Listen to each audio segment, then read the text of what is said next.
gangs and criminals do not have nationalities. Has Kenya become the new errand boy for the West?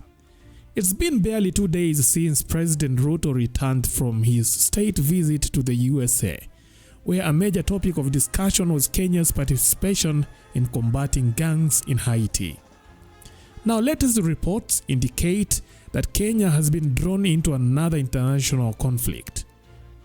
The EU and the USA have selected Kenya to help combat the Houthi rebels in Yemen. These rebels, along with Somali-based pirates, have been terrorizing people along the Indian Ocean. According to the EU naval forces, Kenya's involvement is crucial in combating these maritime threats, which have been jeopardizing trade ties between many countries. But does Kenya really have the military strength to take on these challenges?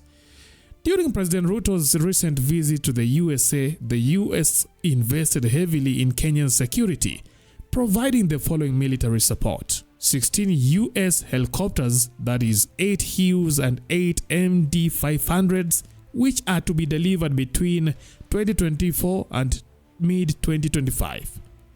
The US also offered Kenya training for KDF at the US Military Academy, the US Naval Academy, and the US Air Force Academy. The US also promised to expand the Manda Bay airfield with a 10,000 feet runway. Kenya also procured 150 armored security vehicles, which are to arrive in Kenya in September 2024.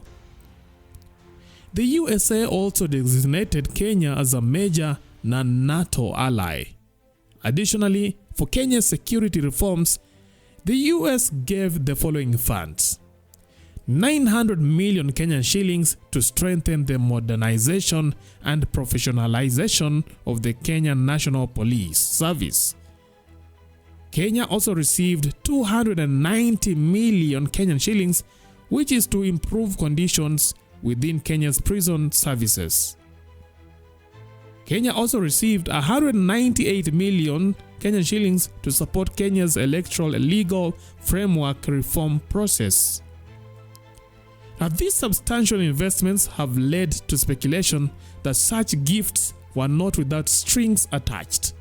It appears Kenya might be expected to repay this support by taking on roles in international conflicts. Just days after President Ruto's return, Kenya was chosen by the EU and USA to combat the rebels in Yemen. But who are these rebels, and how dangerous are the Houthi rebels? Now, the Houthi rebels, backed by Iran, have been active since the 1990s. Initially, they started as an Islamic military organization before evolving into an opposition movement against Yemen's President Ali Abdullah Saleh, accusing him of corruption and receiving support from Saudi Arabia and the USA. In 2003, influenced by Hezbollah, the Houthis adopted an anti-US, anti-Israel, and anti-Jewish stance. The insurgency began after the Yemen military killed their leader, al-Houthi, in 2004, after which his brother Abdul Malik al-Houthi took over leadership. The Houthis participated in the 2011 Yemeni revolution and Yemen's National Dialogue Conference, but later rejected the reconciliation deal. In late 2014, they allied with former President Saleh to seize control of Yemen's capital, leading to a Saudi-led military intervention and an ongoing civil war. The Houthis have launched missile and drone attacks against Saudi Arabia and the UAE, and following the 2023 Israel-Hamas war, they fired missiles at Israel and attacked ships in the Red Sea. They claim to fight for economic development and to end Zaidi Shia marginalization in Yemen, while supporting broader regional, political, and religious issues. Despite discriminating against Yemen's Sunnis, the Houthis have also allied with and recruited them. Their goal is to govern all of Yemen and support movement against the US, Israel, and Saudi Arabia. The Yemen conflict is often seen as part of the Iran-Saudi Arabia proxy war. Back then, they weren't seen as particularly harmful. However, since last year December, they have become highly sophisticated and extremely dangerous. They have wreaked havoc in Yemen, seizing control of the northern region and launching over 30 attacks on ships in the Red Sea. This has led to increased prices of agricultural products and basic commodities. The Houthis claim their recent attack was a retaliation for Israel's war in Gaza against the Hamas military group, arguing that they are avenging Israel's atrocities against Palestinians. Following these attacks, the Houthis have been categorized as terrorists by the West. While the Red Sea shipping route is crucial to East African countries, shortening importation times from Europe, the Horn of Africa states have avoided backing the counter-strikes. Somalia, Djibouti, Eritrea, and Tanzania, all of whom may be affected by any maritime insecurities, have chosen a neutral stance. It's only Kenya that has shown interest in the Houthi matter, viewing it as an insurance policy against local piracy.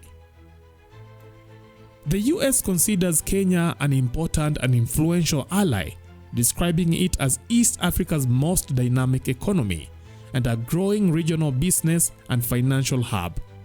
Recently, President Joe Biden designated Kenya as a non-NATO ally of the USA.